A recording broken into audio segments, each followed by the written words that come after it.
Alors, aujourd'hui, on va avoir des sessions très, très importantes.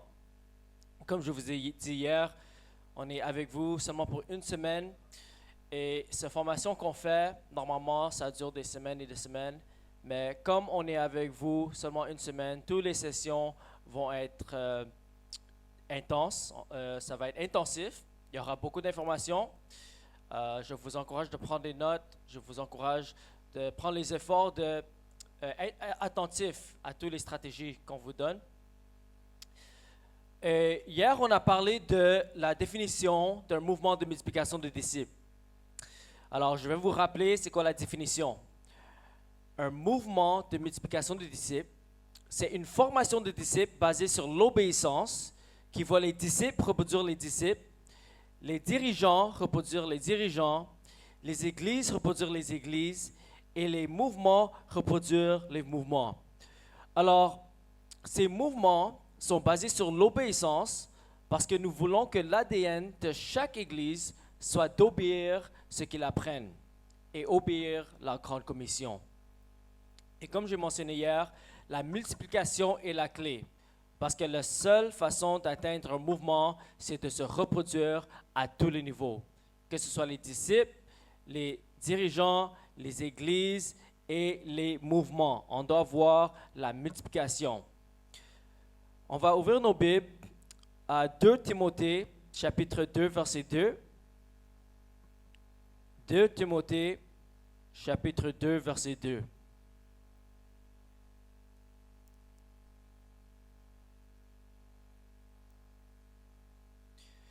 La parole de Dieu nous dit, « Et ce que tu as entendu de moi, en présence de beaucoup de témoins, confie-le à des hommes fidèles qui soient capables de l'enseigner aussi à d'autres. » Amen. Dans ce verset, c'est l'apôtre Paul qui parle à Timothée. Alors, il dit à Timothée, « Ce que tu as appris de moi, tu vas enseigner la même chose à d'autres hommes fidèles, et ces hommes fidèles à qui tu vas enseigner, eux, ils vont enseigner à toute personne. » Alors, dans ce verset, on voit 4 générations de disciples. Si vous vous rappelez hier, on a parlé de génération de disciples et génération d'église. Okay? Alors, on voit que l'apôtre Paul comprend l'importance de la multiplication. Okay? Alors, pour vous donner une illustration visuelle, pour que ce soit plus clair, ça représente l'apôtre Paul. Il parle à son disciple Timothée. Il dit, tout ce que tu as appris de moi, tu vas les enseigner à d'autres hommes fidèles.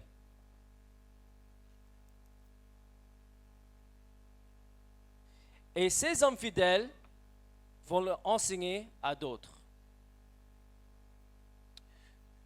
Alors ça, c'est une illustration d'un mouvement de multiplication de disciples.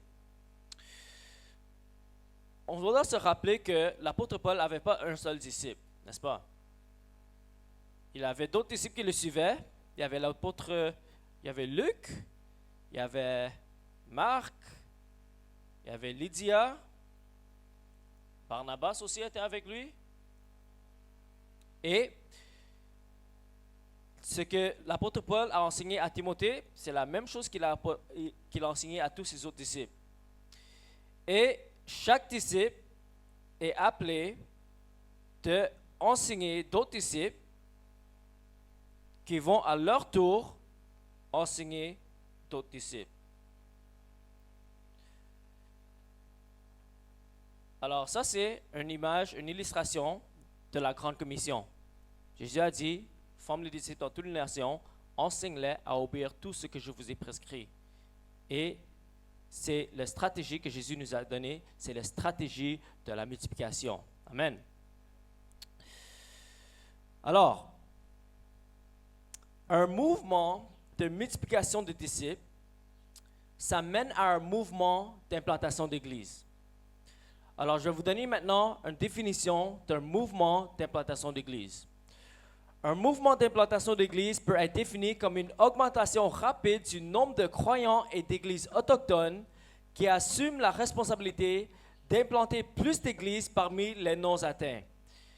Les mouvements d'implantation d'église sont des mouvements inspirés par le Saint-Esprit, caractérisés par la prière radicale, l'abondance de semences de l'Évangile, le discipulat basé sur l'obéissance, l'implantation intentionnelle d'églises filles et le développement du leadership de vis-à-vis, c'est-à-dire le coaching continuel avec les leaders. Alors, l'ADN des mouvements d'implantation d'église sont simples, reproductibles et transmissibles à la 3e, 4e et 5e génération de disciples et d'église. Okay? Comme je vous ai mentionné hier, une 4e génération ne signifie pas que vous avez commencé 4 églises, mais plutôt que vous avez implanté une église, qui a implanté une autre église, qui a implanté une autre église, qui a implanté une autre église. Okay? Alors, même les mouvements d'implantation d'église ont le même stratégie. Okay? Alors ça peut représenter des disciples, mais ça peut aussi représenter des églises. Vous voyez? Alors ça, c'est une église qui commence une autre église, qui commence une autre église. Ça, c'est une église de première génération, une église de deuxième génération et une église de quatrième génération. Amen. Ça, c'est un mouvement d'implantation d'église. Alléluia. Maintenant, hier, je vous ai partagé les éléments essentiels si on veut voir un mouvement. Je vous ai partagé l'analogie d'un voilier. Okay? Si on fait le voile, on a une chose qu'on peut contrôler, une chose qu'on ne peut pas contrôler. On peut contrôler les voiles, on peut déployer les voiles, mais sans le vent du Saint-Esprit, le bateau ne va pas bouger. Mais si Dieu souffle son vent, mais on ne déploie pas nos voiles, le bateau ne va pas bouger. Alors en tant qu'Église, en tant que disciples de Jésus, on a la responsabilité de lever nos voiles. Est-ce que vous vous rappelez de c'est quoi les 7 voiles que j'ai partagées hier? Alléluia. On va vous faire un rappel encore.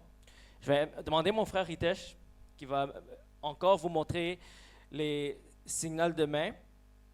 Alors, premier élément essentiel, focuser sur la parole de Dieu.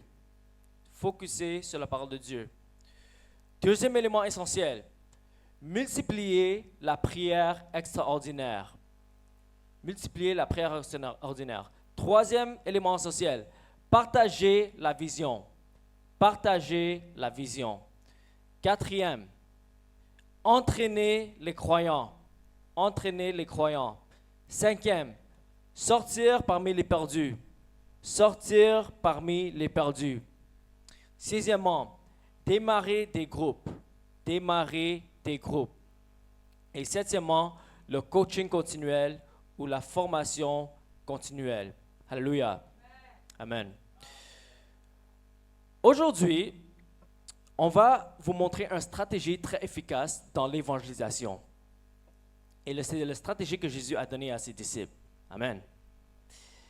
Quand Jésus a envoyé ses disciples dans la moisson, il a dit, guéris les malades, chasse les démons, purifie les lépreux, ressuscite les morts. Amen.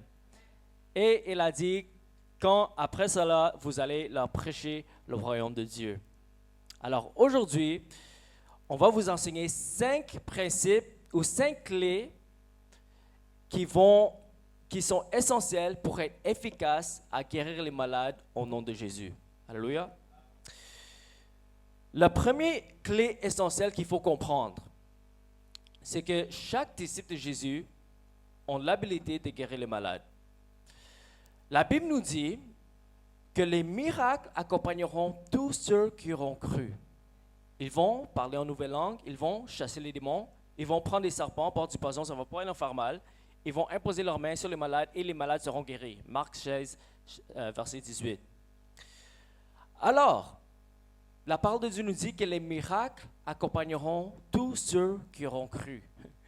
Pas tous ceux qui sont pasteurs, pas tous ceux qui sont oints, pas tous ceux qui ont un don spécial, mais tous ceux qui auront cru. Est-ce que tout le monde ici croit? Alléluia. Jésus a dit, tous ceux qui croient en moi vont faire les mêmes choses que moi et même plus grand parce que je vais aller au Père. Amen. Alors, si tu crois en Jésus, tu es qualifié de faire les mêmes choses que Jésus et même plus grand. Alléluia. Quand j'ai compris cette révélation, ça a transformé ma vie. Moi, j'ai compris cette révélation au début de ma foi, avant que j'étais pasteur, avant que j'avais un ministère. J'étais un disciple de Jésus, je voulais suivre Jésus. Et quand j'ai compris que les miracles accompagnent tous ceux qui auront cru, j'ai dit, je suis un croyant, alors je suis qualifié. Alors, j'ai commencé à marcher dans les rues et je cherchais des malades pour prier. Je vais vous partager un témoignage que je partage souvent. J'étais tellement en feu pour Jésus. Et quand j'ai compris que j'ai l'habilité de guérir les malades, je suis allé dans un parc où il y avait beaucoup de jeunes et ils faisaient du skateboard, ils faisaient du sport. Okay? Et je me suis présenté à eux. J'ai dit bonjour tout le monde, je m'appelle Andrew et je fais des miracles. Et les personnes me regardaient comme si j'étais fou. Ils pensaient peut-être que j'allais faire du magie, quelque chose. J'ai dit non, je prie pour les malades et Dieu leur guérit. J'ai dit qui ici a la douleur? Et comme ils faisaient du sport, beaucoup d'entre eux avaient la douleur sur l'épaule, sur la jambe, sur la hanche, et ils commençaient à lever leurs mains. Alors j'ai prié pour eux, un par un, et Dieu a commencé à leur guérir. Et quand ils ont vu les miracles, ils étaient tellement choqués et j'ai pu leur évangéliser. Et par la grâce de Dieu, il y a 2 personnes qui ont confessé le Seigneur ce jour-là. Alléluia. Alors, ça, c'est important à comprendre. Que si tu es un disciple de Jésus, si tu crois en Jésus, tu as l'habilité de guérir les malades. Okay? Pourquoi? Parce que le Saint-Esprit vit en toi. Jésus vit en toi. Jésus veut vivre à travers de toi. Okay? Pas besoin d'avoir quelqu'un imposer les mains sur toi pour avoir le don de guérison. Pas besoin de jeûner, prier pour 40 jours. Dès que tu es né de nouveau, le Saint-Esprit vit en toi et tu as l'habilité de faire les mêmes choses que Jésus et même plus grand. Amen. Deuxième, il faut comprendre que tous les croyants, non seulement ont l'habilité, mais on est commandé de guérir les malades. En fait, c'est un commandement, ce n'est pas une option. Jésus a dit à ses disciples, enseigne-les à obéir tout ce que je vous ai prescrit. Mais un des commandements que Jésus a donné à ses disciples, il a dit, guéris les malades, chasse les démons, ressuscite les morts. Amen. Ça veut dire que on est commandé, on a la responsabilité de guérir les malades. Alors, non seulement tu as l'habilité, mais tu as la responsabilité. Et j'aime souvent dire que la responsabilité, c'est ta réponse à ton habilité. Si tu as l'habilité de guérir le malade, quelle est ta réponse à cette habilité? Amen. Quand j'ai compris cela, j'ai pris une décision d'aller dans les hôpitaux. Parce que si les gens sont en train de souffrir et j'ai l'habilité de leur délivrer, pourquoi je ne vais pas aller dans les hôpitaux prier pour les malades? Amen. Alors j'ai commencé à aller dans les salles d'urgence, j'ai commencé à imposer mes mains sur les malades. Et je n'ai pas le temps pour partager tous les témoignages, mais il y a un témoignage que j'aime partager. J'ai vu une madame avec un tumeur sous son ventre, gros comme un ballon de volley. J'ai imposé mes mains sur elle. J'ai dit, au nom de Jésus, ce cancer disparaisse. Le cancer disparaît, au nom de Jésus, soit guéri. Je n'ai pas vu le tumeur disparaître tout de suite, mais je suis revenu la semaine prochaine et le tumeur était complètement disparu. Alléluia.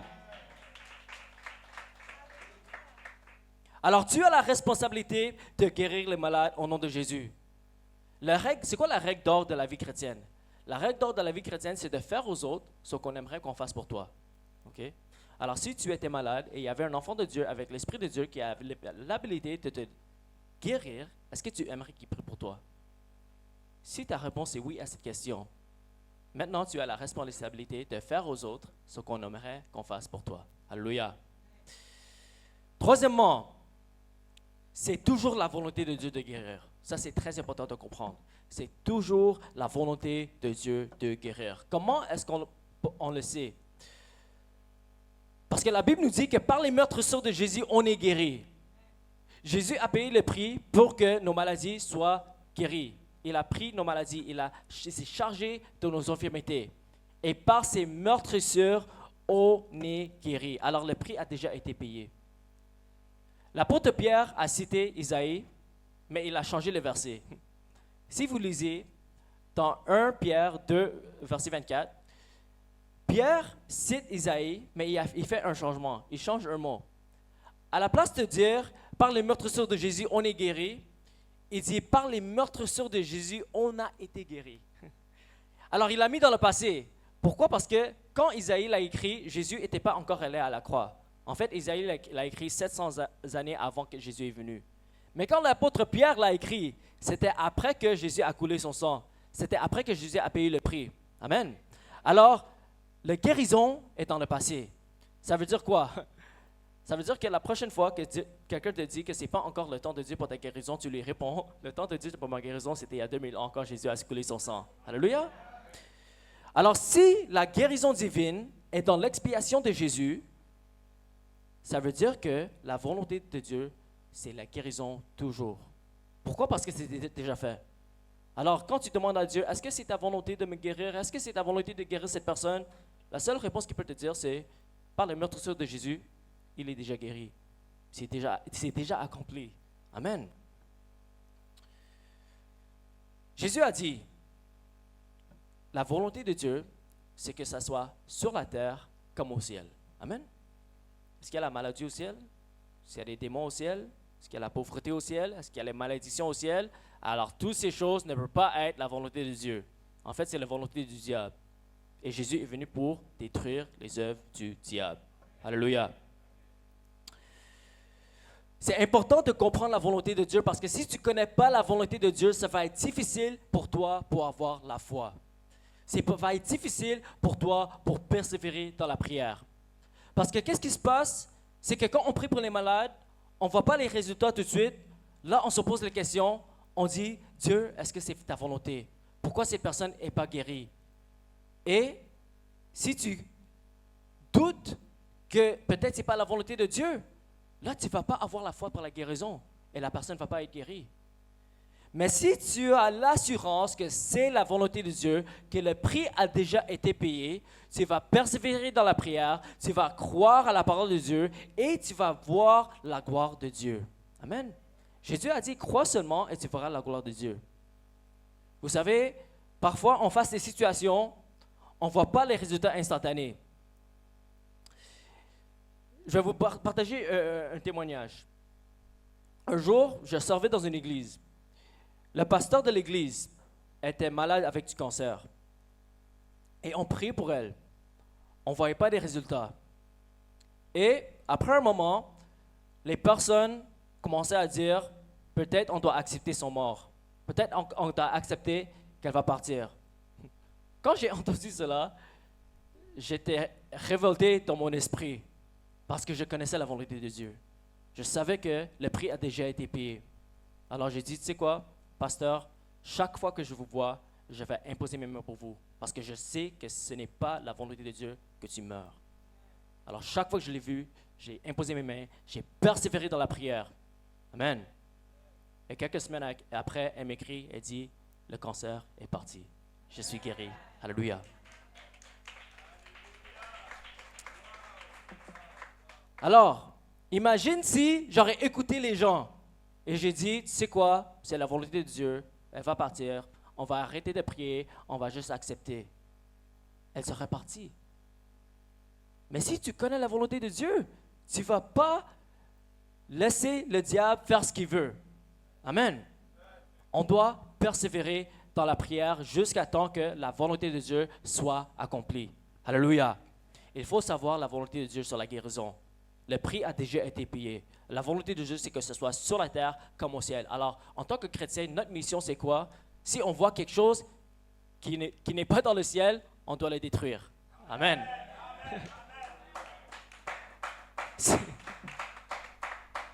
Si on voit un démon, on doit le chasser. Si on voit un malade, on doit le guérir. Amen.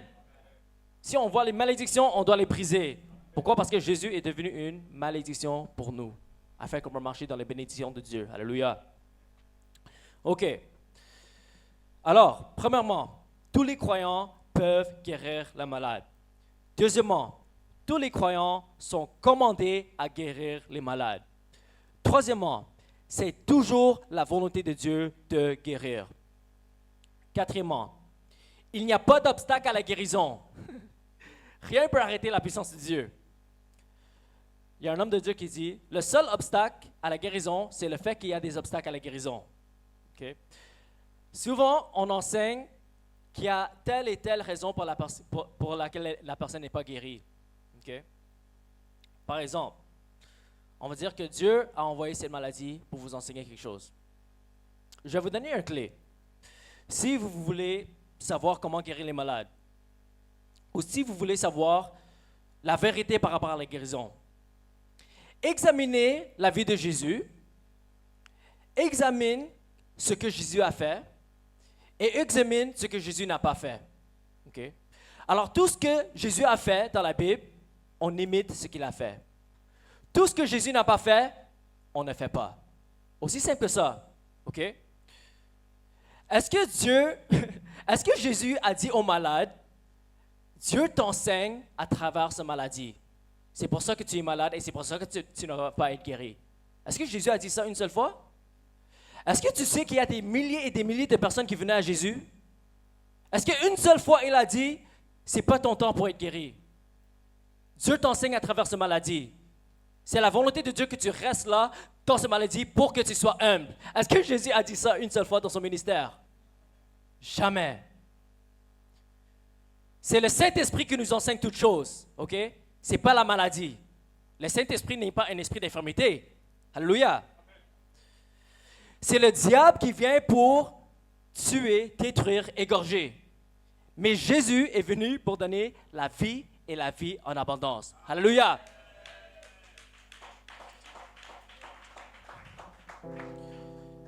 La maladie vient du diable, ça ne vient pas de Dieu.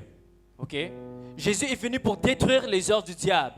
La Bible nous dit que Jésus-Christ de Nazareth, oint par le Saint-Esprit, allait de lieu en lieu et il guérissait tous ceux qui étaient opprimés par le diable.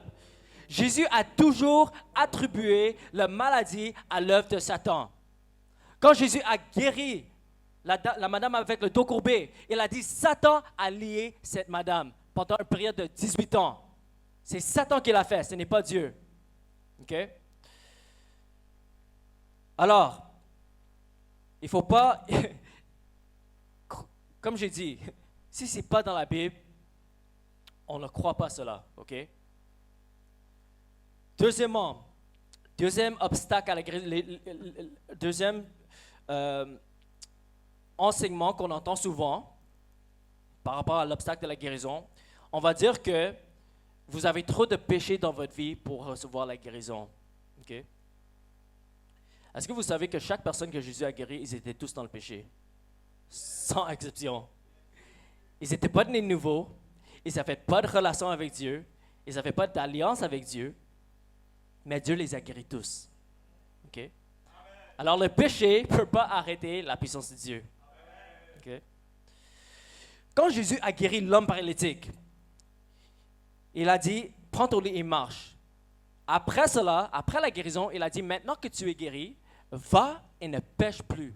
Peur que quelque chose de pire revienne sur toi. Okay? Ça veut dire que le malade était dans le péché quand Jésus l'a guéri.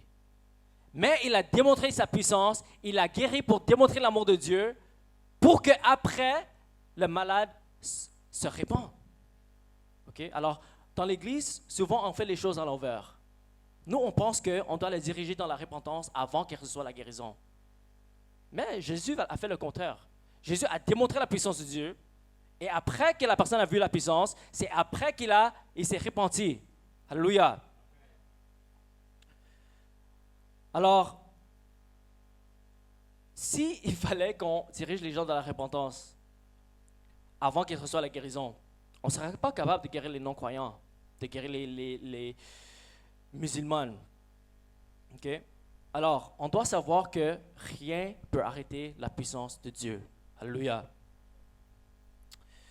OK. Un autre qui est populaire, même ici en Afrique.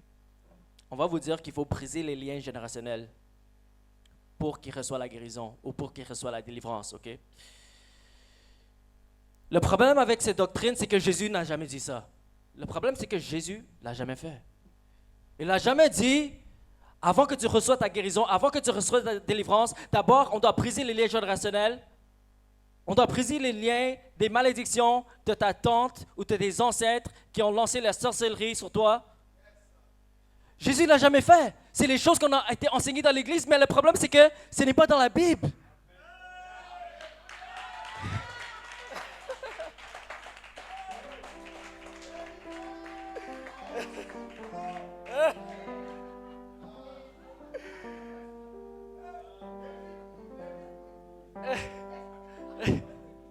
Regarde, dès que vous êtes né de nouveau, les liens générationnels sont brisés. Parce que Jésus est devenu la malédiction pour nous, afin qu'on puisse marcher dans les bénédictions de Dieu. Alléluia. Ma génération, ça va à Dieu le Père. Et mon Père est béni. Alléluia. Je n'ai pas de lien générationnel. Les liens générationnels sont brisés. Le problème, c'est quoi? Si tu crois qu'il faut briser les liens générationnels, si tu crois qu'il faut faire toutes ces étapes avant de recevoir la guérison, c'est comme ça que ta foi va opérer.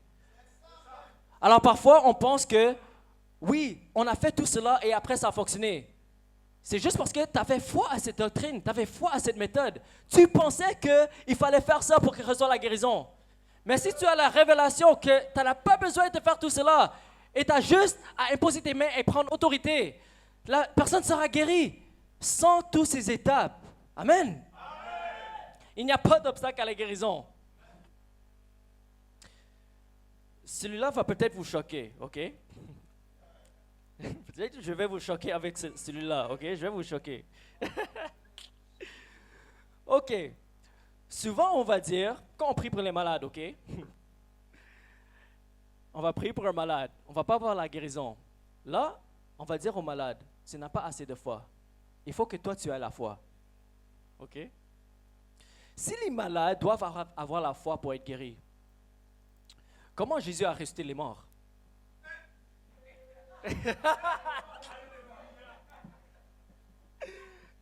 Comment Jésus a ressuscité Lazare? C'était la foi de qui a ressuscité Lazare? Est-ce que c'était la foi de Lazare? Ou c'était la foi de Jésus? Ok? Je vais vous donner un autre exemple, ok? Il y a dans la Bible, ok, un scénario qui s'est passé. Il y avait un officier romain, ok? Peut-être vous connaissez ce scénario, ok? Il y avait un officier romain, il est venu à Jésus. Il a dit, Seigneur, mon serviteur à la maison est malade. Qu'est-ce que Jésus a dit? Il a dit, je vais venir le guérir. L'officier romain a dit, non, viens pas chez moi. Pourquoi? Moi, je suis un homme sous autorité. Je comprends l'autorité. J'ai des serviteurs, je dis à aller, ils m'obéissent. Alors, Seigneur, tu as juste à dire un mot, mon serviteur à la maison sera guéri. Qu'est-ce que Jésus a dit? Il a dit, je n'ai jamais vu autant de foi en Israël. Que ça soit fait selon ta foi. Amen.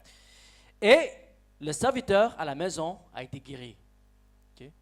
C'était la foi de qui a guéri les serviteurs à la maison? Est-ce que c'était la foi de la serviteur à la maison? C'était la foi de l'officier romain.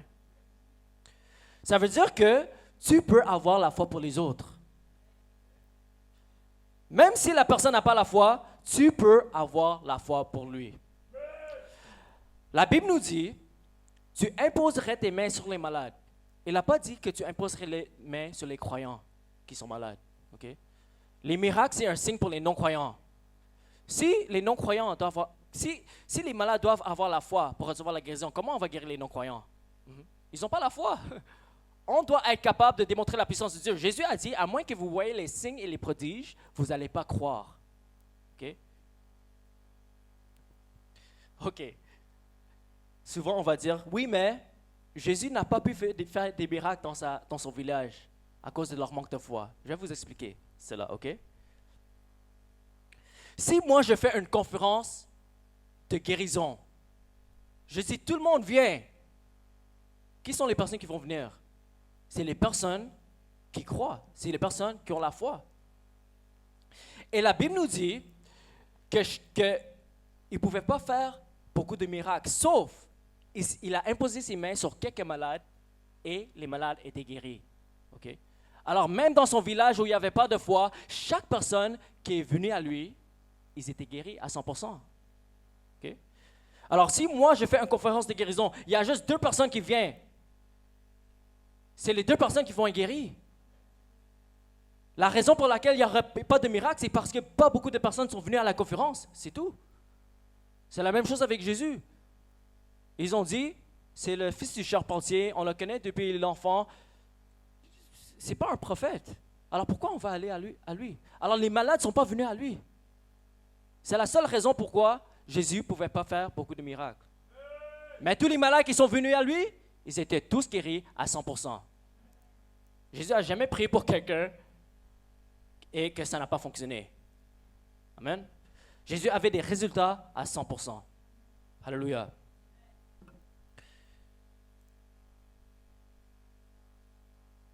Je vais vous partager un dernier témoignage pour vous encourager. Il y avait une madame, j'ai prié pour, elle a reçu la guérison et quelques mois après, elle m'appelle, elle me dit que sa petite fille est dans l'hôpital et elle était dans un coma, une petite fille de 3 ans. Ça fait 1 semaine qu'elle était dans le coma. Alors je suis allé à l'hôpital, j'ai imposé mes mains sur cette petite fille et j'ai pris autorité et je n'ai pas vu les résultats tout de suite. Est-ce que j'ai dit à la petite fille, tu n'as pas assez de foi? Okay. Est-ce que j'ai dit que il faut que tu aies plus de foi pour recevoir ta guérison? Non, parce qu'elle n'était pas consciente. Tu vois? Alors, il fallait que je prenne responsabilité et pour avoir la foi pour elle.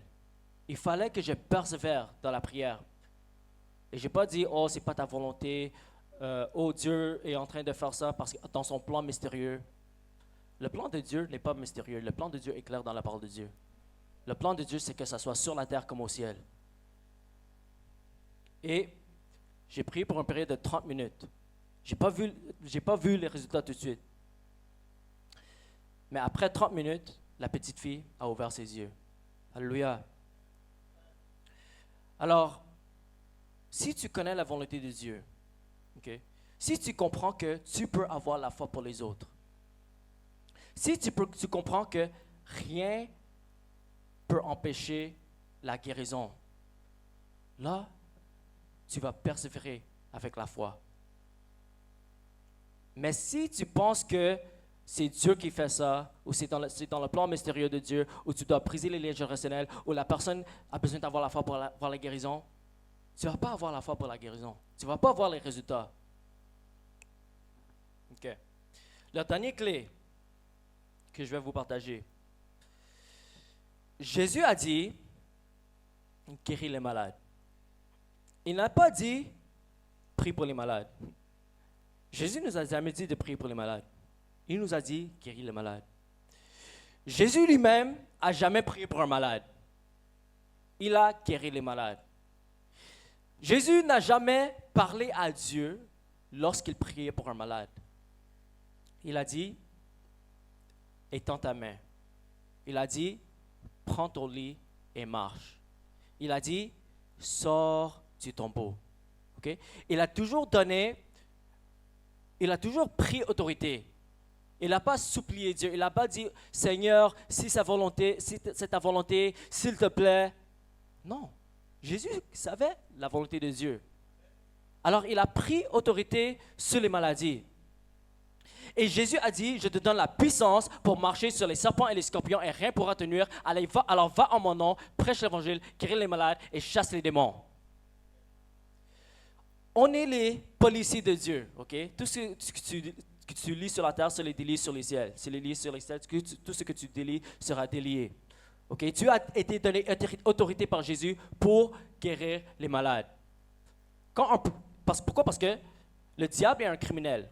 On l'appelle un voleur. Okay? Quand il amène une maladie, okay, c'est illégal dans le royaume de Dieu. C'est illégal. Okay? Ce n'est pas permissible. Et nous, on est les policiers de Dieu. On vient amener la loi du royaume de Dieu sur la terre. Okay? Si un policier voit un voleur, okay, est-ce qu'il va appeler son patron et dire, est-ce que c'est ta volonté que j'arrête cette personne? Est-ce que c'est ton plan que j'arrête cette personne? Est-ce que je dois briser les liens générationnels d'abord avant d'arrêter cette personne? Est-ce que je dois prier et jeûner pour savoir c'est toi ta volonté avant d'arrêter cette personne? Non, on va renvoyer ces policiers.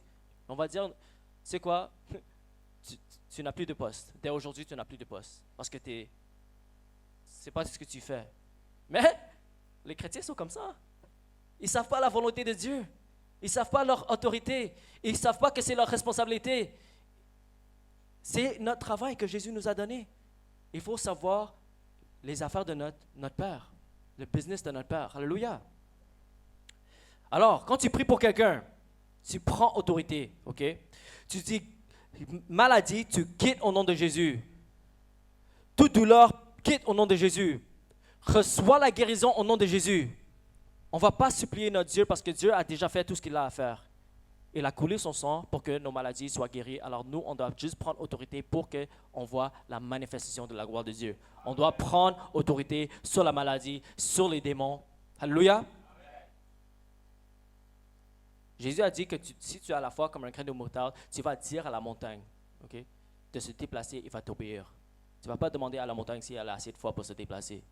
Tu vas prendre autorité et tu vas dire à la montagne qu'est-ce que tu veux qu'il fasse. OK? OK. On est à la fin de cette session. Est-ce qu'il y a des personnes qui ont la douleur sur le corps maintenant, à l'instant? Vous sentez la douleur sur le corps? Venez. Quelqu'un d'autre? Quelqu'un d'autre a la douleur? 3 personnes. Je viens? Viens. OK. C'est bon. Juste 3 personnes. Venez, venez. Vous pouvez venir ici. OK, j'ai besoin d'un volontaire, mais j'aimerais que ça soit quelqu'un qui n'est pas un homme de Dieu, quelqu'un qui n'est pas pasteur ou pas dans le ministère. J'ai besoin d'un volontaire. Est-ce que je peux avoir un volontaire?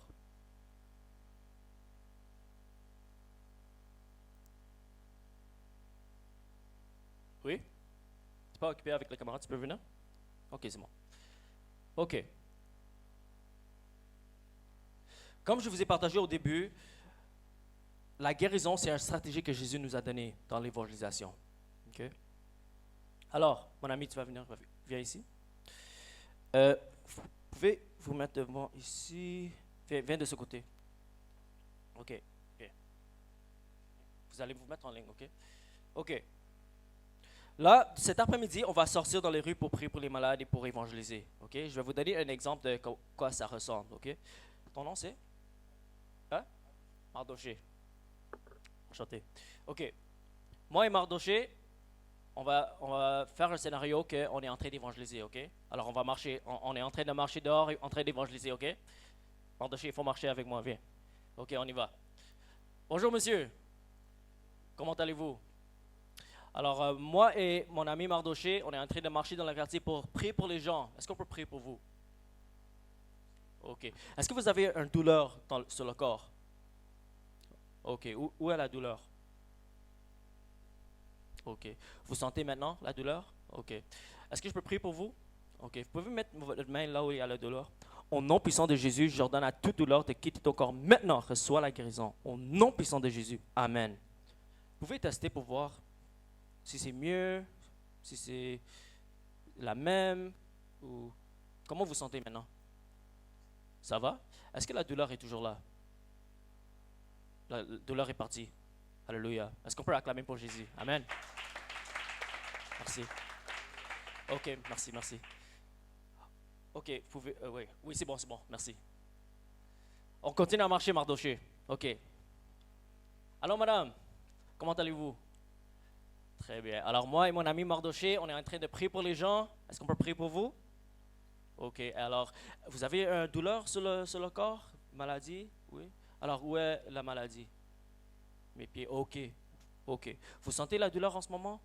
OK. On va prier pour vous. Mardoché, tu vas venir avec moi? Okay. Est-ce que tu peux mettre ta main sur son... Attends, viens de ce côté. Oui. Mets ton main sur son épaule. OK. Dis, au nom de Jésus, j'ordonne toute douleur de quitter tes pieds. Maintenant, reçois la guérison. Au nom de Jésus. Amen. Est-ce que vous pouvez tester pour voir s'il y a une différence? Vous sentez toujours la douleur? Vous sentez toujours. Est-ce qu'il y a une différence ou pas du tout? Hein? C'est la même? OK. OK. Quand on prie pour les malades, OK, parfois, on ne va pas voir les résultats tout de suite. OK? Qu'est-ce qu'on fait? Est-ce qu'on abandonne? Non. Est-ce qu'on dit que, OK, c'est la volonté de Dieu que tu restes comme ça, on va continuer? Non. On doit persévérer. Amen. Même Jésus, quand il a prié pour quelqu'un aveugle, OK, il a prié 2 fois pour la personne. La première fois, il a prié, il voit des hommes comme des arbres. Il n'était pas guéri à 100%. Jésus a prié pour lui encore, et la deuxième fois qu'il a prié, la personne a été guérie à 100%. OK? Alors, si Jésus fallait prier 2 fois, qui sommes-nous de ne pas prier 2 fois? Même 3, 4, 5 fois. Amen? On va persévérer dans la prière. OK. Au nom puissant de Jésus, j'ordonne toute douleur de quitter tes jambes. Maintenant, reçois la guérison. Au nom puissant de Jésus-Christ. Amen. Vous pouvez tester? Hein, pardon? C'est mieux? Alléluia. Est-ce qu'il y a la douleur? C'est parti. Alléluia. Est-ce qu'on peut acclamer pour Jésus? Amen. OK. OK, on continue. Allô, madame. Comment allez-vous? Très bien. Moi et mon ami Mardoché, on est en train de prier pour les gens. Dieu nous utilise dans la guérison. Est-ce qu'on peut prier pour vous? Oui. Alors, où est la douleur? Mon ventre. OK.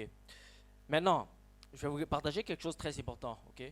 Quand on impose nos mains sur quelqu'un qui est du sexe opposé, il faut avoir beaucoup de sagesse. Amen. Il ne faut pas imposer nos mains n'importe comment. OK? OK. Parfois, c'est mieux de même demander à une fille de le faire. OK? Mais si, par exemple, il n'y a pas de fille ou tu es la seule personne qui est là qui sait comment guérir les malades, là, tu vas dire à la personne, tu peux juste mettre ta main où est la douleur et on va mettre notre main sur sa main. OK? On ne va pas mettre notre main direct sur le ventre. Vous comprenez. Amen. OK. Vous pouvez mettre ta main sur... Oui. Dis, au nom de Jésus, toute douleur, tu quittes maintenant. Reçois la guérison. Au nom puissant de Jésus. Amen. Maintenant, c'est comment? Hein? Un peu. Il y a un peu de douleur, vous voulez dire? OK. Mais c'est toujours là. OK. On va prier encore. Vas-y encore. Au nom de Jésus, toute douleur, tu quittes à 100%. Reçois la guérison. Au nom puissant de Jésus. Amen. Maintenant. Un peu. Est-ce que vous sentez une différence ou c'est là? Oui, vous sentez la différence? Amen. Gloire à Dieu. OK, on va prier encore. Vas-y. Au nom de Jésus, esprit d'infirmité, tu quittes ce corps. Toute douleur, tu sors. Au nom de Jésus, reçois la guérison à 100%. Maintenant. Amen. Maintenant. Est-ce que la douleur est toujours là? Alléluia. Est-ce qu'on peut acclamer pour Jésus? Amen. Merci. OK. Merci Mardoché. OK. Alors voilà comment vous pouvez le faire. C'est très simple. OK. Et comme je vous ai mentionné, il faut persévérer dans la prière. OK. Si on ne voit pas les résultats tout de suite, on ne fait pas des excuses. OK. On sait la volonté de Dieu. On sait c'est quoi notre autorité. Tu sais, parfois, le diable, il est têtu. Il ne veut pas quitter tout de suite. Alors, tu dois prendre l'autorité. Il est comme un chien. Amen. Si tu dis, alors, comment est-ce qu'on parle à un chien? Est-ce qu'on dit, s'il te plaît, est-ce que tu peux partir? Non. Tu dis, tu quittes au nom de Jésus. C'est comme ça que le diable fuit. Amen. On doit prendre l'autorité et tu dois connaître ton autorité. Il ne faut pas avoir peur du chien. Si le chien ne t'obéit pas, là, tu te fâches. Pas contre la personne, hein? Contre le diable, contre la maladie. Tu dois prendre autorité. Alléluia. Une autre chose, souvent, on a l'habitude de toujours fermer nos yeux quand on prie pour les malades. Okay? Et c'est normal parce que nous, notre vie, on fait ça. Mais il faut prendre l'habitude de garder vos yeux ouverts. Pourquoi? Parce que il faut discerner qu'est-ce qui se passe. Tu vois? Il faut voir ce qui se passe. Parfois, on prie pour un malade et soudainement, un démon se manifeste. Et là, tu dois aller de la guérison à la délivrance. Et la guérison à la délivrance, c'est les mêmes principes. On prend autorité, on a la foi et on le dit ce qu'on veut qu'il fasse. OK? Pas besoin de prendre 1 heure de parler avec personne. Demande si tu as des ancêtres qui sont dans les sorcelleries. Est-ce qu'ils ont envoyé des malédictions sur toi? Non. On s'en fiche de où ça vient. Ça vient du diable. Et le diable doit quitter. C'est tout. Je m'en fiche des détails. Je m'en fiche. Est-ce que c'est un gros mot?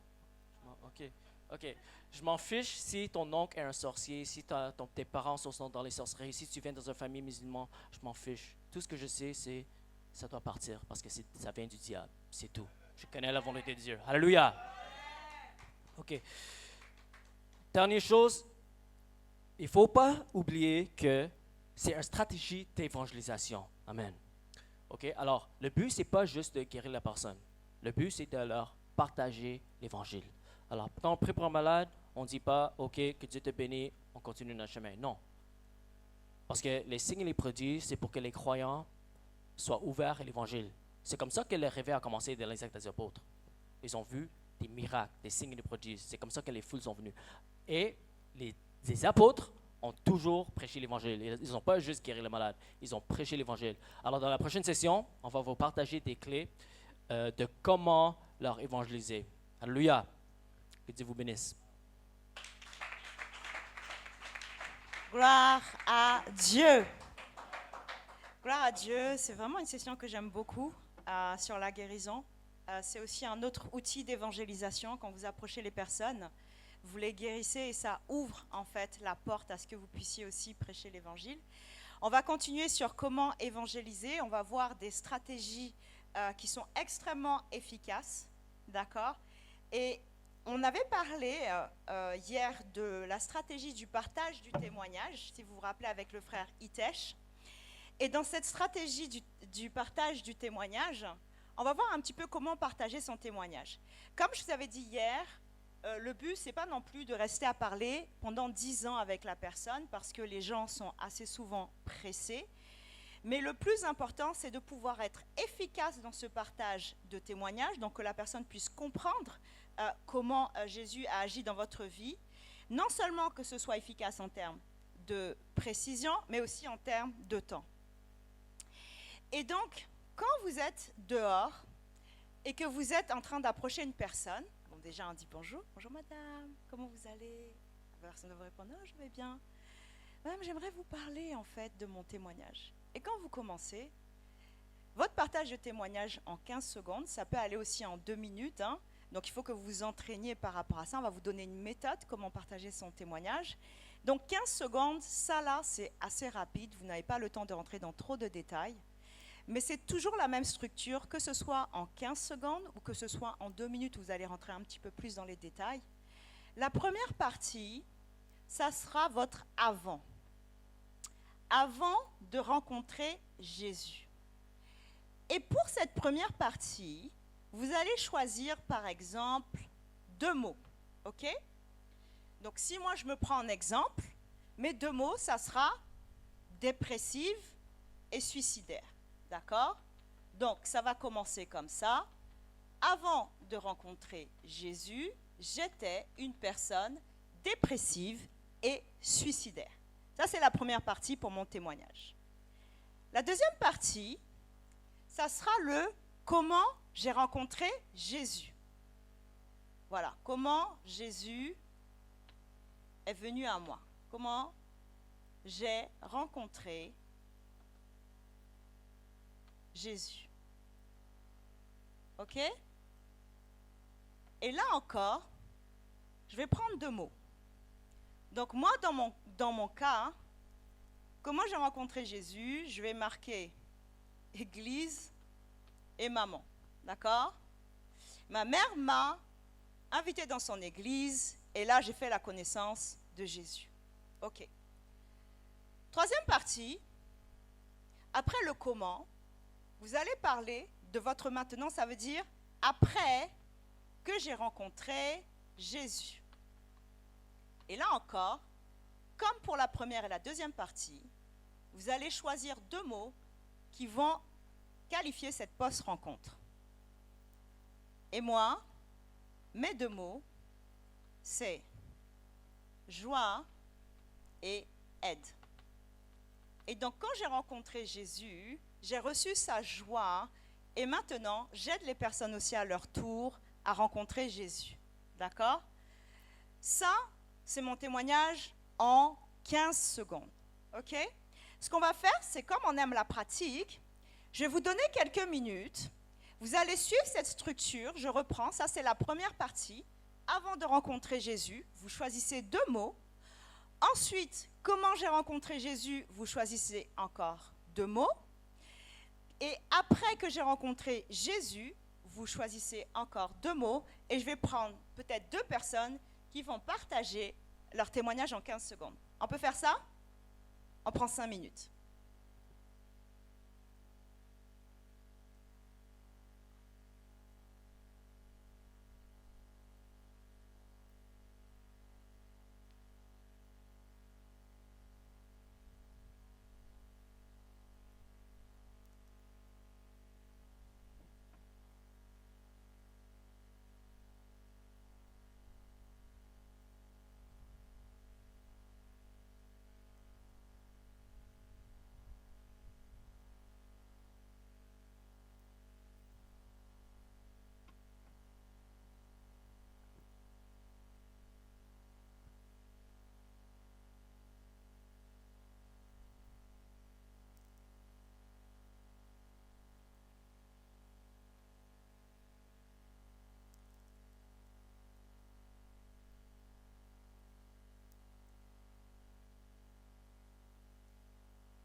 Ça y est?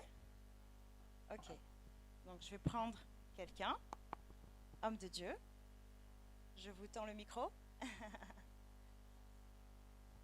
Amen. Que Dieu nous bénisse. Amen. Moi, par exemple, avant de rencontrer Jésus-Christ, j'étais comme tout bon Africain, païen.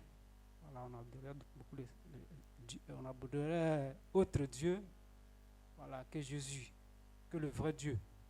Et maintenant, quand j'ai croisé Jésus-Christ, j'ai regretté de ce que j'ai perdu un peu de temps dehors.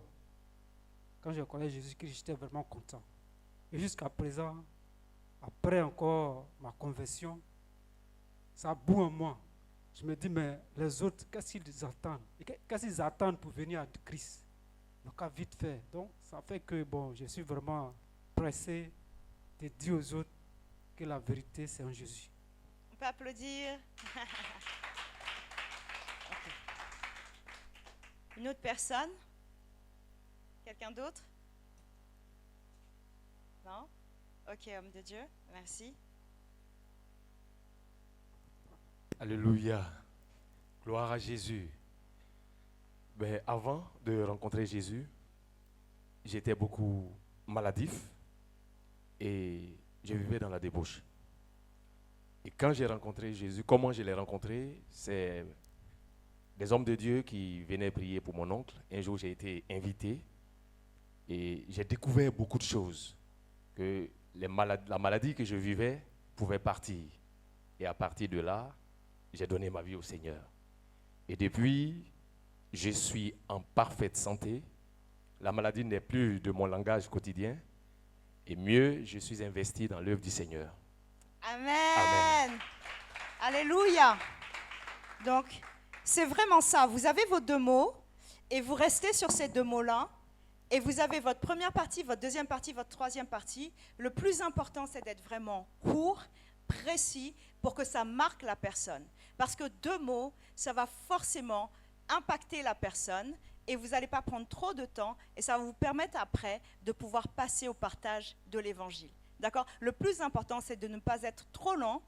Ensuite, il faut faire attention à ne pas avoir un regard trop chrétien, parce que des fois, les gens ne savent pas. Un jour, j'ai une dame qui m'a fait un peu sourire. C'était tout mignon ce qu'elle m'a dit. Elle m'a dit, vous voulez dire rencontrer Jésus? Ça veut dire, il va venir me voir chez moi? Vous voyez, on a l'habitude de dire rencontrer Jésus, mais il faut aussi que la personne, elle entende de votre part un langage, un vocabulaire qui va lui permettre de comprendre, parce qu'elle découvre cette affaire de Jésus. D'accord? Donc on essaye vraiment d'être le plus, on va dire, compréhensible possible. D'accord? Donc ça, c'est un outil d'évangélisation qui marche très très bien. Vous pouvez préparer votre témoignage en 15 secondes, en 1 minute, maximum 2 minutes. Au-delà de 2 minutes, les gens ne vont pas vous écouter, hein, parce qu'ils sont souvent très très pressés. D'accord? Donc vous avez eu un exemple concret et je suis très contente que ça marche. Ensuite, hier, Itesh vous a partagé l'offre de la prière. D'accord? Alors, j'ai vu ça. Donc vous avez tout de suite saisi hier la théorie. Beaucoup d'entre vous, vous avez eu à cœur de faire cette offre de prière. Donc la manière de demander à quelqu'un si elle voudrait que vous priez pour cette personne-là, c'est pas « je peux prier pour vous », c'est comme si vous lui donnez un ordre, vous lui imposez la prière, mais on dit surtout « est-ce que je pourrais prier pour vous? Est-ce qu'il y a un sujet sur lequel je pourrais prier pour vous? Ou encore mieux, est-ce qu'il y a quelque chose que vous aimeriez que Dieu fasse pour vous ?»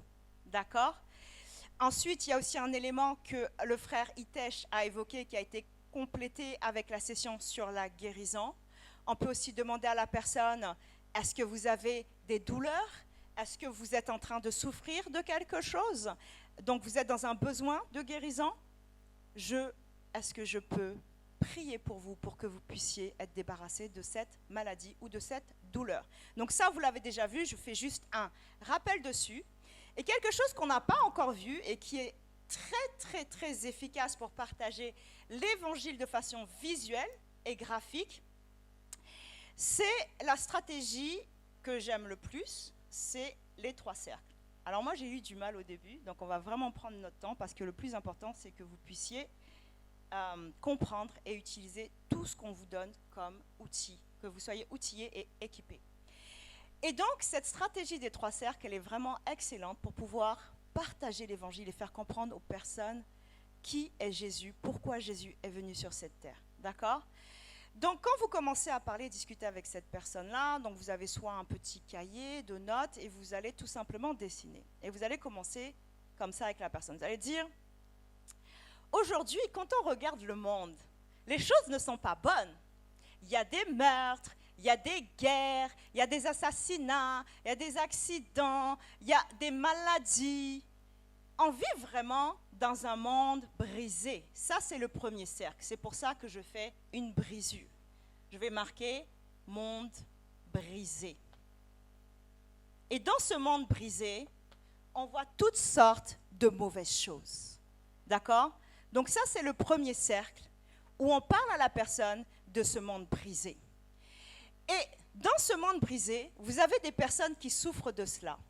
Et pour pouvoir s'échapper un peu de ce monde brisé, vous avez des personnes qui se tournent des fois vers la drogue, l'alcool, les addictions, toutes sortes de choses pour oublier qu'elles sont dans un monde brisé. Mais le problème avec ces choses-là, c'est qu'elles vont s'échapper un peu. Bon, moi je préfère dire qu'elles ne s'échappent pas vraiment, mais elles vont toujours revenir à cet état de constat qu'elles sont dans un monde brisé, où les choses ne sont pas bonnes et belles. Mais ce qu'il est important de retenir, c'est que, au commencement, il n'en était pas ainsi. Au tout début, quand Dieu a créé le monde, c'était un monde parfait. Ici, j'écris « monde parfait ». Et quand je dis parfait, c'était vraiment parfait. Il n'y avait pas la maladie, il n'y avait pas les cancers, il n'y avait pas les meurtres, il n'y avait pas les tragédies, il n'y avait pas les guerres, il n'y avait pas la famine, il n'y avait rien de cela. Il y avait une terre, il y avait l'abondance sur cette terre et ils vivaient heureux et surtout, ils vivaient en communion avec Dieu. Et ça, c'est important de le dire parce qu'ils avaient une relation avec Dieu. D'accord ? Mais qu'est-ce qui s'est passé dans ce monde parfait ? L'homme a décidé qu'il allait se rebeller contre Dieu. Et quand il a décidé qu'il allait se rebeller contre Dieu, ce qui s'est passé, c'est que le péché est arrivé. Il a décidé de désobéir à Dieu. Et donc, tout de suite, il a été coupé de Dieu, coupé de sa communion de Dieu, sorti de la présence de Dieu à cause du péché, et il est arrivé dans un monde brisé dont on a parlé en premier. Et à cause de ça, il a eu une rupture avec Dieu. D'accord ? Et ça a donné quoi ? Que si ces personnes-là restent dans le monde brisé, ça donne ce qu'on appelle communément l'enfer. D'accord ? Voici ce qui s'est passé. D'accord ? Mais ce monde-là était parfait. OK ? Mais il y a une chose qui est bien. Est-ce que vous savez que Dieu est bon ? Qui sait que Dieu est bon ? Qui est convaincu que Dieu est bon ? Dieu est tellement bon.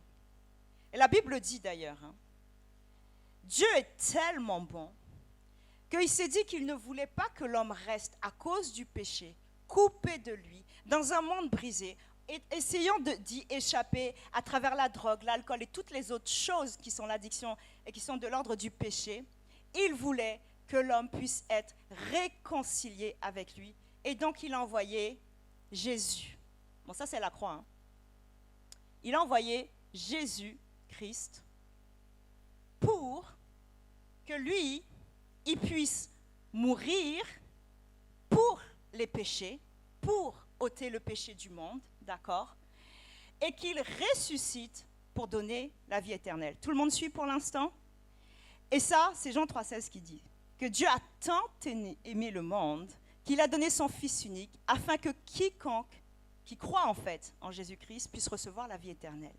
Ça, c'est ce que Dieu a fait. Donc voilà, Jésus a été envoyé pour que justement il puisse y avoir une réconciliation et que les personnes soient réconciliées à travers Jésus en ayant la foi. Ça veut dire qu'elles doivent croire que Jésus est le Fils de Dieu. Hein? Si on ne croit pas que Jésus est le Fils de Dieu, on ne peut pas croire qu'il a été envoyé et c'est un petit peu compliqué d'avancer dans le salut, d'accord? Donc déjà, elles doivent avoir la foi que Jésus-Christ est venu sur terre, d'accord? Que Dieu a envoyé Jésus-Christ. Ensuite, ces personnes-là, pour que la réconciliation se fasse, doivent passer par le baptême des eaux, hein, qui est extrêmement important parce que le baptême d'eau, vous aurez une session dessus pour qu'on entre plus en profondeur, mais c'est ce qui fait que Jésus, vous vous identifiez à lui pour le pardon de vos péchés et pour la réception d'une nouveauté de vie. D'accord? Donc ces personnes-là reçoivent le baptême d'eau et il y a la promesse qui accompagne aussi cet état de réconciliation avec Dieu à travers Jésus-Christ, qui est la rançon, qui est le sacrifice parfait, qui est le baptême du Saint-Esprit. Est-ce que tout le monde suit pour l'instant? Ok. Est-ce que c'est clair? Ok. Donc là, parce que j'écris pas très bien, donc est-ce que vous arrivez à me lire? Ok. Donc ces personnes-là reçoivent non seulement la foi, ensuite elles se détournent du péché, elles décident, elles se disent, bon là, je crois que là j'ai trouvé quelque chose, je ne veux plus rester dans le péché, je ne veux plus être dans cet état-là. Donc, je décide de montrer que je ne veux plus rester dans le péché en passant par le baptême d'eau et que je sois purifié à travers cette eau de mes péchés, d'accord? Et ensuite, je reçois la promesse du Saint-Esprit. Et là, effectivement, vous avez une personne qui est réconciliée avec Dieu. Et ça ne s'arrête pas là. Lorsque cette personne est réconciliée avec Dieu, donc elle fait non seulement de Jésus son sauveur et la petite couronne, ça veut dire que c'est aussi son Seigneur, ça devient la personne qui va diriger sa vie. Cette même personne va se retrouver revêtue du statut de témoin. Et elle va pouvoir aller dire au monde qui est Jésus et ce que Dieu a fait pour elle. Est-ce que c'est clair? Est-ce que c'est clair? Ok. Donc, quand vous partagez ça, hein, vous leur avez prêché l'évangile et le plein évangile. C'est une stratégie, c'est le 3 cercles. Alors, soit vous pouvez le faire tout simplement avec le dessin, de manière visuelle, ou soit vous pouvez le faire comme certaines personnes comme moi qui ne sont pas très graphiques, mais je le fais juste oralement, je le partage oralement et j'attends et vraiment je prends le temps de faire en sorte que la personne comprenne. Chaque élément est important. Et surtout aussi, la finalité, c'est de dire à cette personne-là que comme elle devient un témoin, comme elle est réconciliée avec Dieu, elle reçoit la vie éternelle. Vous avez vu, là on a mis enfer. Et ça, c'est important aussi, parce que les gens, là, aujourd'hui, savent ce que c'est que l'enfer, et ils savent ce que c'est que le paradis. Bon, ça, c'est une manière de parler des gens. Hein. Bon, mais s'ils comprennent comme ça, on leur parle ainsi, de manière à ce que leur entendement puisse recevoir le plein évangile. D'accord? Ça, c'est une autre stratégie, et c'est la stratégie des 3 cercles. Thank you. C'est la stratégie des 3 cercles. Je vous laisse prendre le temps de dessiner. OK?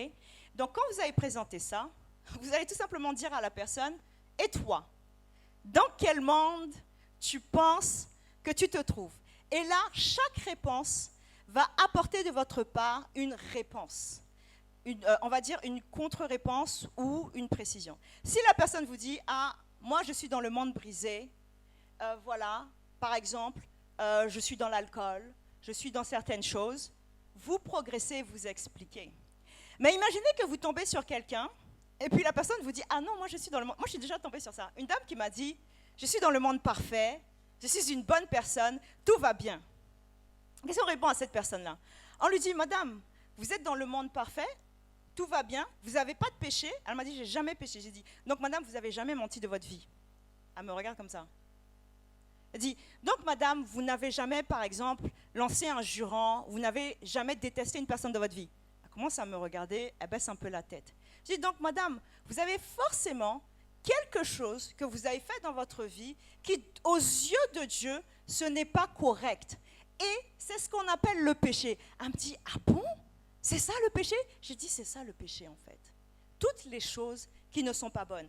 Et vous savez, des fois, les gens, c'est ce que vous oubliez, les gens ont une conscience. Est-ce que tout le monde a lu ce passage dans la Bible qui dit que notre conscience va témoigner contre nous? Vous avez lu ça dans la Bible. Pourquoi? Qu'on le veuille ou non, Adam et Ève ont mangé de l'arbre du fruit de la connaissance. Et d'avoir mangé de l'arbre du fruit de la connaissance, ça a aussi provoqué la conscience. Et c'est pour ça qu'elle va témoigner contre nous. Elle va dire, tu te rappelles quand j'étais là et que tu étais en train de mentir. Et puis que je te disais, c'est pas bien de mentir. C'est ce qu'elle va dire. C'est pour ça que la Bible dit que personne n'aura de parole à dire devant Dieu pour pouvoir s'excuser. Si tu veux devant Dieu avoir quelque chose qui va te permettre de sortir de sa colère, il n'y a qu'une chose, c'est Jésus, le sang de Jésus. OK? Et ça, c'est important. Quand tu expliques aux gens que leur conscience leur montre, leur démontre que l'hypocrisie, c'est pas bon, tout ça là, tu leur dis, c'est pas bien. Et ils le savent. OK? Donc ça, vous pouvez comprendre que quand vous utilisez cette stratégie, ça vous fait gagner du temps. Et il ne faut pas être trop dans le vocabulaire chrétien parce que des fois, les gens ne comprennent pas. La dame ne comprenait pas ce que c'était le péché parce qu'elle ne savait pas ce que ça voulait dire. Mais quand on lui a parlé des mensonges, on lui a parlé de certaines choses, elle s'est dit, ah, c'est ça le péché. OK? Bon, voilà. Est-ce que vous avez des questions? C'est bon? OK, cette session est allée assez vite. Je voulais surtout partager ça avec vous. Et on va passer à une prochaine session avec le frère Hitesh. D'accord? Ça, c'est extrêmement important aussi de continuer à vous outiller et vous équiper pour l'évangélisation. Cet après-midi, on va vérifier sur les 3 cercles. OK, voilà. Maman apôtre, je vais vérifier avec toi. OK, frère Hitesh, merci pour votre attention.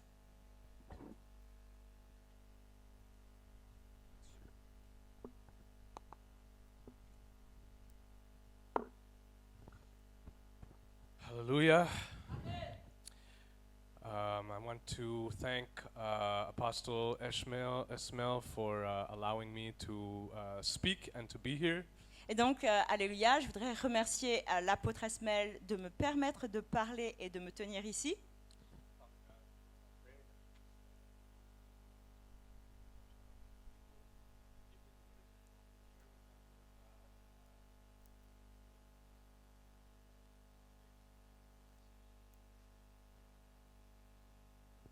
Amen. So before I begin, I just want to mention something about what Pastor Andrew was speaking about.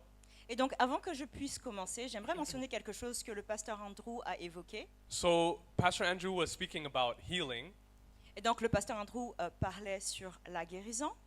and sometimes when you pray for someone for healing, someone that has a pain in their body, Et donc, parfois, lorsque vous priez pour quelqu'un qui a besoin de guérison et que cette personne a une douleur dans son corps, sometimes, let's say for example, they say, my knee hurts, I have a pain in my knee. et donc parfois, elles vont vous dire, écoutez, mon genou, ça me fait mal, j'ai une douleur dans mon genou. And then you lay hands on them and you declare healing, Et donc, vous allez imposer les mains sur cette personne et vous allez déclarer la guérison. and then you ask them, how does it feel? And they say, the pain, it moved. Et donc, la personne, vous allez lui demander, mais comment ça va? Et puis, cette personne va vous dire, oui, mais la douleur s'est déplacée. Maybe they will say, it's over here now, or it's Et- over here now. Et donc, la personne va vous dire, mais c'est plus là, c'est là, ou c'est là. This is something that even myself, I have almost never experienced. Et donc, c'est quelque chose que moi-même, je n'ai jamais expérimenté. I've laid hands on many, many, many people, maybe more than, maybe hundreds of people, and I've only experienced this twice. Et donc, j'ai imposé les mains sur des centaines de personnes, mais je n'ai expérimenté cela que 2 fois. The first time was a woman in Tanzania, Et donc, la première fois, c'était une femme qui se trouvait en Tanzanie. and the second time it was a young lady in Yopougon. Et la deuxième fois, c'était une jeune fille qui se trouvait à Yopougon. And so, when you are laying hands on someone that has pain in their body and the pain moves, Et donc, lorsque vous imposez les mains sur une personne qui a de la douleur dans son corps et que cette douleur bouge, this is a spirit of infirmity. et donc ça, c'est un esprit d'infirmité. And so, when this happens, you then take authority over the spirit and you command the spirit to leave. Et donc, quand cela arrive, vous prenez autorité sur l'esprit et vous lui ordonnez plutôt de partir. You say, spirit of infirmity, you leave now in Jesus' name. Et donc vous dites, esprit d'infirmité, tu quittes maintenant au nom de Jésus. Out in Jesus' name. Dehors au nom de Jésus. So, if you ever experience this, when you're laying hands on someone that has pain, and the pain moves, just remember, it's a spirit of infirmity, and you cast it out. Et donc si jamais vous expérimentez ça avec une personne qui a une douleur qui commence à bouger dans son corps, c'est un esprit d'infirmité, et vous lui ordonnez de quitter le corps au nom de Jésus. And so for me, in both cases where I've seen this happen, first we're declaring healing, and then the pain moved. And when we realized the pain moved, we commanded the spirit to leave, and the person was healed. Et donc pour moi, lorsque la première fois c'est arrivé, la douleur s'est déplacée, et lorsque j'ai vu que cette douleur s'est déplacée, j'ai vu que c'était un esprit, et j'ai ordonné à cet esprit plutôt de quitter. Amen. So I'm going to be speaking about water baptism. Et donc je vais vous parler du baptême d'eau. So there are 6 points that I'm going to go over concerning water baptism. Et donc il y a 6 points que nous allons voir en ce qui concerne le baptême d'eau. So the first point is that baptism must be a conscious decision. Et donc le premier point, c'est que le baptême est une décision consciente. To qualify for baptism, you must first repent and believe the gospel.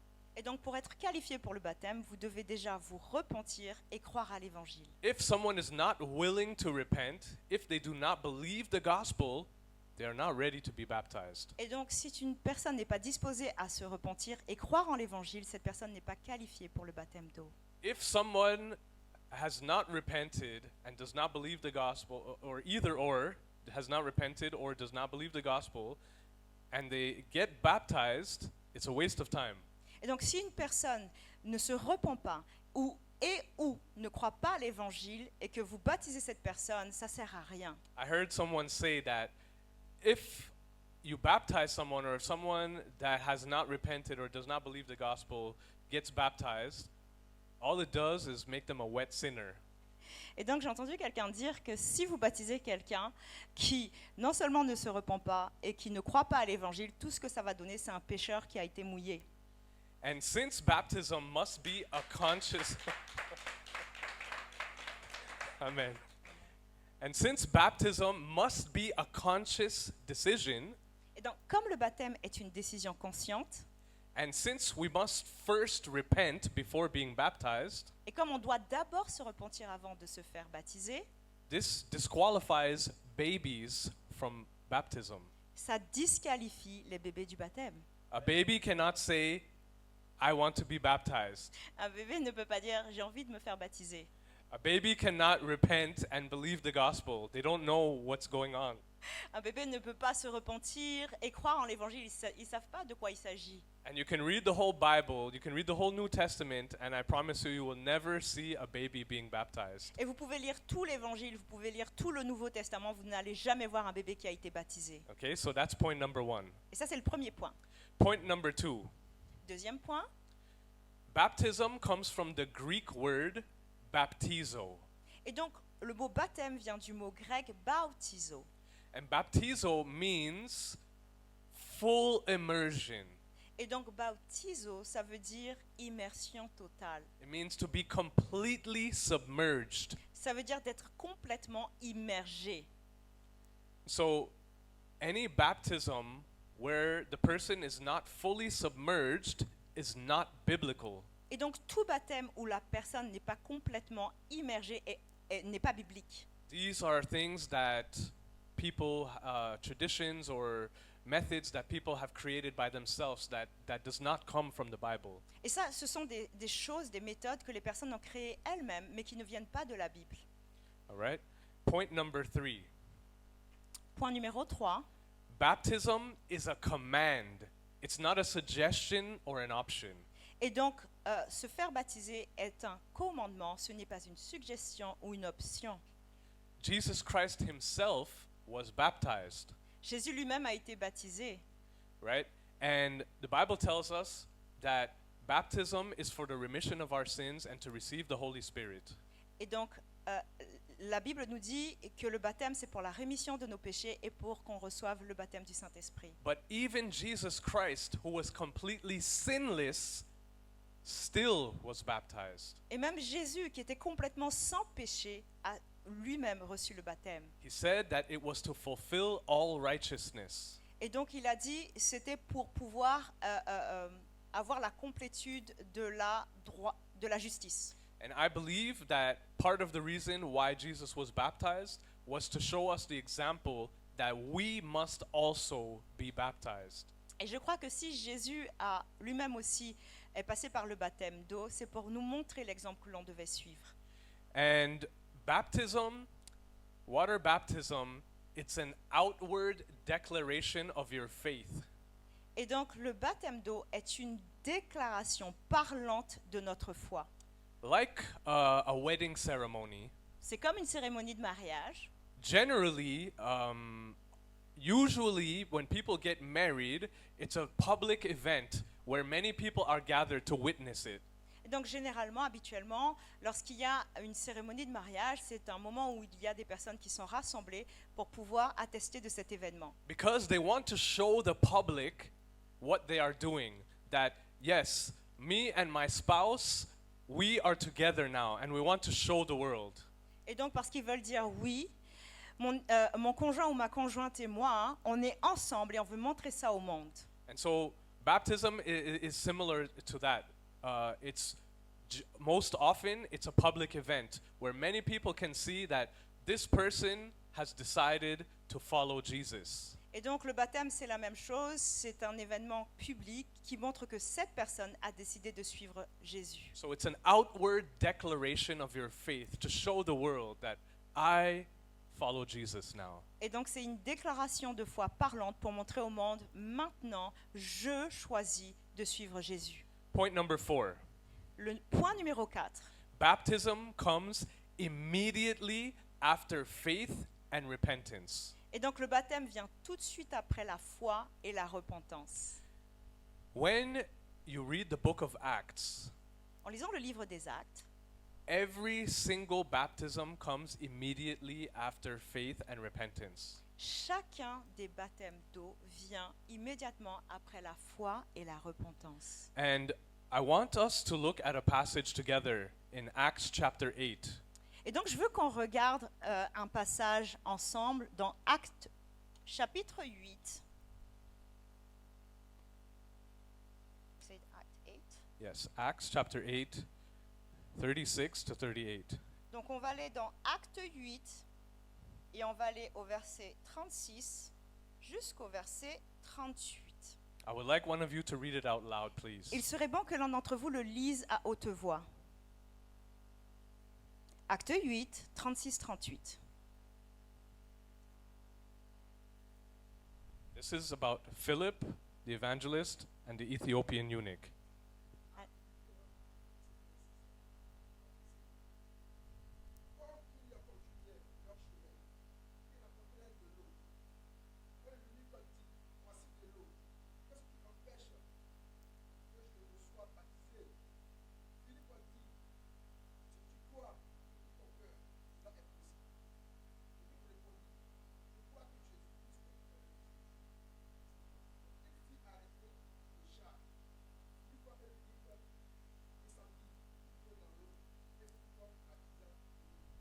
Amen. Amen. Thank you.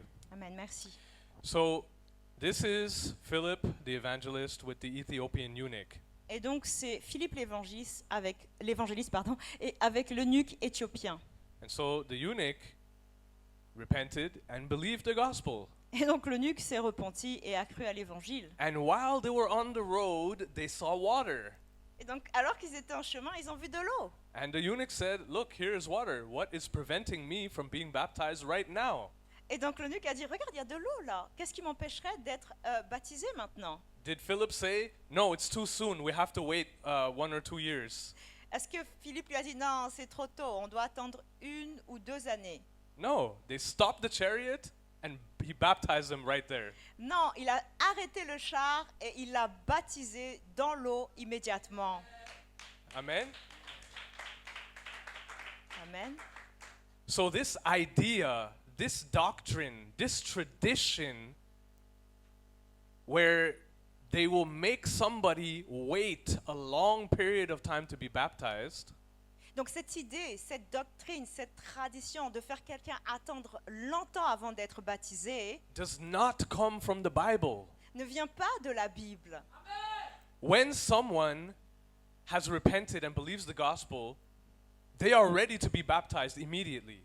Et donc lorsque quelqu'un se repent et croit en l'évangile, cette personne est prête à se faire baptiser. If we make this person wait, Et donc si on fait cette personne attendre, we are not helping them. on n'est pas en train d'aider cette personne. All right? So now this is point number 5. Et donc ça c'est le 5e point. And we're going to read another verse in On- Matthew chapter 28. On va lire un autre verset qui se trouve dans Matthieu chapitre 28. Verse 19. Matthieu 28, verset 19. I would like one of the brothers or sisters to read it, please. Un frère ou une sœur pour lire, s'il vous plaît.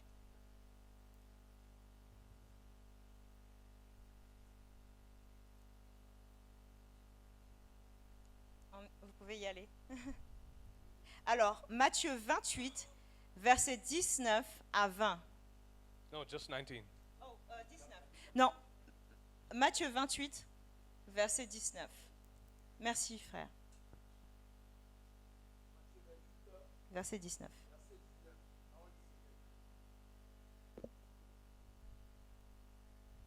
Allez, faites de toutes les nations des disciples, les baptisant au nom du Père, du Fils et du Saint-Esprit. Amen. Amen. So you see, merci. So you see, we are commanded to baptize people. Et donc, vous voyez, on a reçu le commandement de baptiser les personnes. And this is not just a commandment for pastors, Et ce n'est pas juste un commandement pour les pasteurs, people with a special anointing, avec des personnes qui ont une onction particulière or a special gift. ou qui ont un don particulier.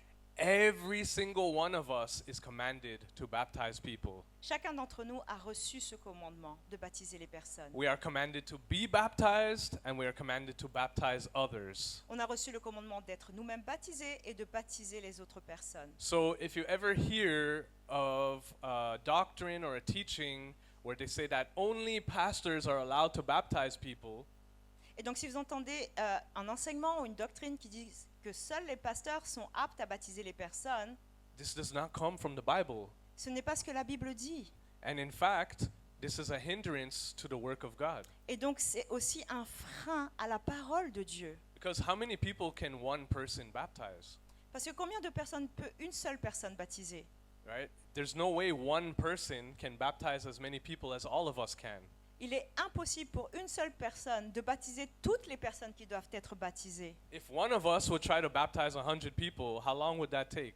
Si un d'entre nous essaye de baptiser une centaine de personnes, mais combien de temps ça va prendre? But if all of us would baptize people, we could baptize 100 people just like that. Et mais si chacun d'entre nous baptise les personnes, on peut baptiser une centaine de personnes juste comme ça. Or 1,000 or 1,000,000. Ou un millier ou 1 million de personnes. So we all are commanded not only to go out and make disciples, but to be baptized, as we read in Matthew 28:19. Et donc on est tous commandés, non pas seulement d'aller, de sortir parmi les perdus et de faire des disciples, mais comme Matthieu 28, 19 le dit, nous avons tous reçu le commandement de les baptiser, ces personnes-là. Amen. Amen.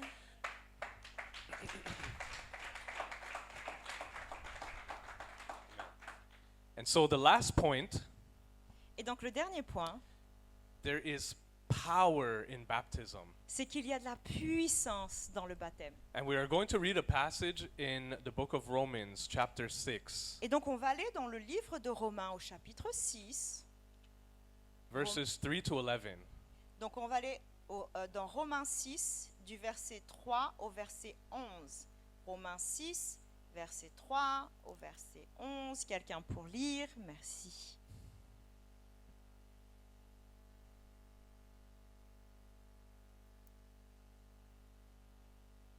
Alléluia. Amen. Romains 6, verset 3 à 11. Ignorez-vous que nous tous, qui avons été baptisés en Jésus-Christ, c'est en sa mort que nous avons été baptisés. Nous avons donc été ensevelis avec lui par le baptême en sa mort, afin que comme Christ est ressuscité des morts par la gloire du Père, de même nous aussi, nous marchions en nouveauté de vie. En effet, si nous sommes devenus une même plante avec lui par la conformité à sa mort, nous le serons aussi par la conformité à sa résurrection. Sachant que notre vieil homme a été crucifié avec lui, afin que le corps du péché fût détruit, pour que nous ne soyons plus esclaves du péché. Car celui qui est mort est libre du péché. Or, si nous sommes morts avec Christ, nous croyons que nous vivrons aussi avec lui. Sachant que Christ, ressuscité des morts, ne meurt plus, la mort n'a plus de pouvoir sur lui. Car il est mort, et c'est pour le péché qu'il est mort, une fois pour toutes. Il est revenu à la vie, et c'est pour Dieu qu'il vit. Ainsi vous-même, regardez-vous comme mort au péché, et comme vivant pour Dieu en Jésus-Christ. Amen. Merci. Amen. Merci. This is a powerful passage about baptism. C'est un passage qui est puissant sur le baptême. So this passage tells us that when we are baptized, that we are burying our old sinful nature. Et donc, ce passage nous dit que lorsqu'on est baptisé, nous allons ensevelir notre ancienne nature pécheresse.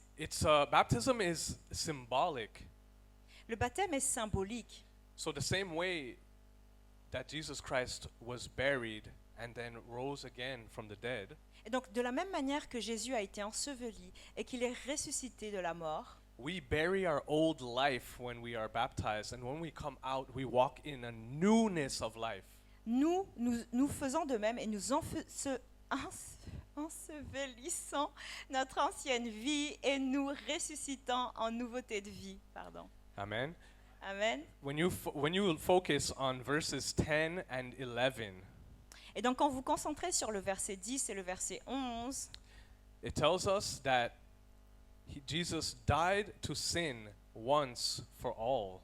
et donc cela dit que Jésus est mort au péché une fois pour toutes. But the life that he lives to God. Et la vie qu'il vit, il la vit pour Dieu.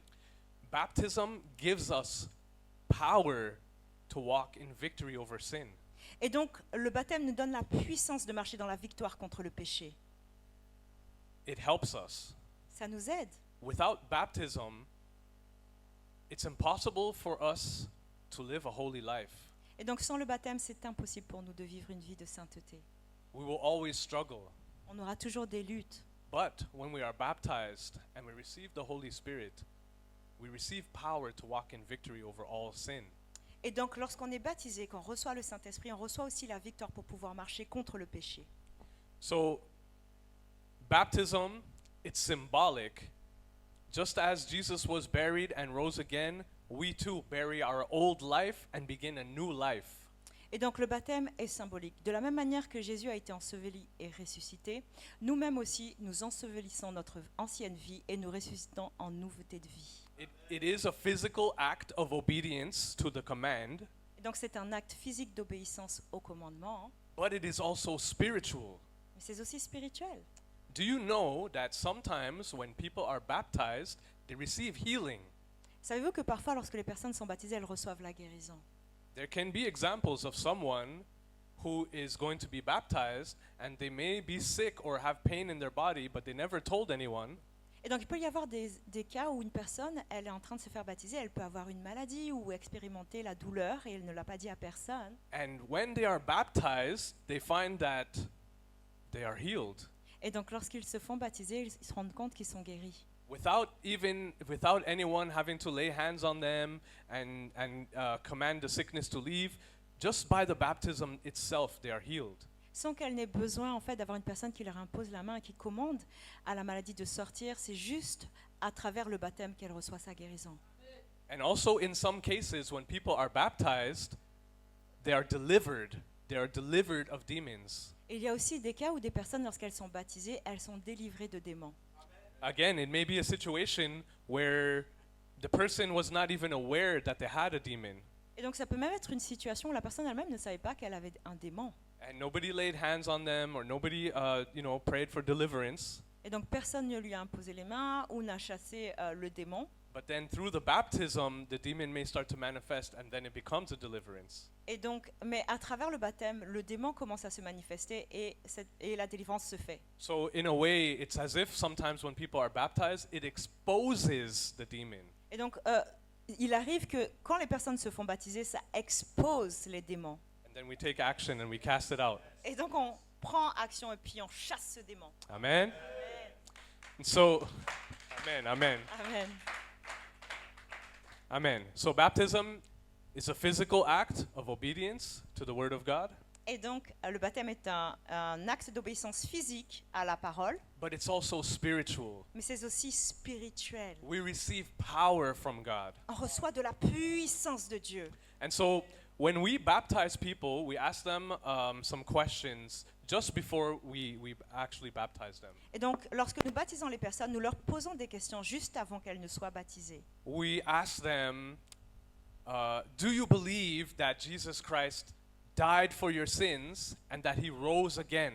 Et donc, on leur demande, est-ce que tu crois que Jésus est mort pour tes péchés et qu'il est ressuscité? We ask them, do you believe that Jesus Christ is the Son of God? On leur demande, est-ce que tu crois que Jésus-Christ est le Fils de Dieu? We ask them, are you ready to follow Jesus all the days of your life, even until death?